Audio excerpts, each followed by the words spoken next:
وبسبب ضغط الشابين دول بدأت الأم تحاول تلاقي حلول للمشكلة دي. ومن هنا ندخل في سنة 2019 وتبدأ القضية، أو بمعنى أصح يتم اكتشاف الكابوس. والدتهم اللي هي مريم واللي عندها 60 سنة في الوقت ده بتدخل مصلحة الأحوال المدنية في مدينة الدمام، وتقابل واحد من الموظفين هناك وتقول له إنها محتاجة تطلع بطاقات شخصية لولادها الاتنين، وده بسبب إن عندهم مشكلة في أوراقهم الرسمية، والولدين دول هم يوسف وموسى. فيبدأ موظف الأحوال المدنية ياخد بيانات الشابين دول، ولما يعرف إن أعمارهم ما بين 20 سنة و22 سنة يستغرب جدا هي ليه الأم قعدت لحد السن ده. وده لأن في المملكة العربية السعودية البطاقة الشخصية بتطلع من سن 15 سنة. إيه اللي يخلي الأم تقعد لحد العمر ده ما تطلع لهمش أوراق رسمية؟ وده خلى موظف الأحوال المدنية يشك في الست دي أكتر، ويطلب إنه يشوف شهادات ميلاد الولدين دول، ويكتشف إن شهادات ميلادهم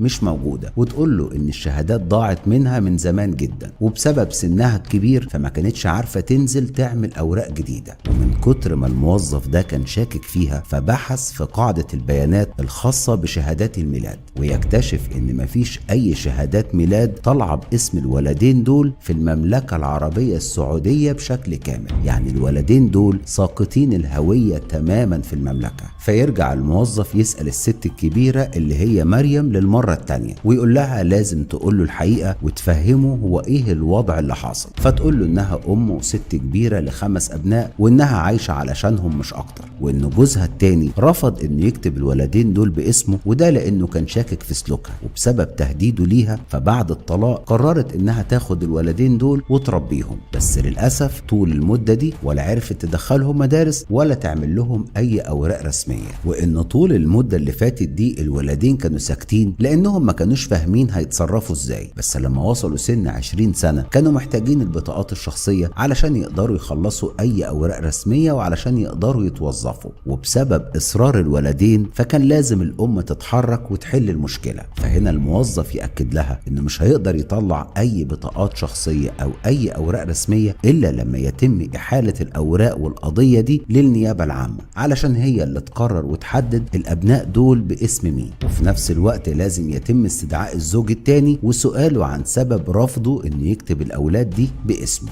وطبعا مريم اول ما سمعت الكلام ده من الموظف ظهر عليها الارتباك جدا، وقالت له انها ست كبيرة ومش عايزة شوشرة ولا مشاكل، وعايزة تعيش في هدوء وسط ولادها. بس الموظف قال لها ان الموضوع صعب وما ينفعش يتسكت عليه، وفعلا يتم تحويل الموضوع كله للنيابة. وهناك تبدأ النيابة التحقيق مع مريم، ولما سألوها قالت نفس الكلام، ان جوزها التاني رافض يكتب الاولاد باسمه. وهنا يتم استدعاء الزوج التاني ومواجهته بالمعلومات دي. وكانت المفاجأة انه قال كلام غريب جدا، ومن اول اللحظة دي الموضوع كله يتغير وياخد اتجاه تاني خالص. طليق مريم اول ما وصل انكر قدام رجال النيابة انه له علاقة بالابنين دول، وقال ان مريم ولا حملت منه ولا خلفت منه ولدين.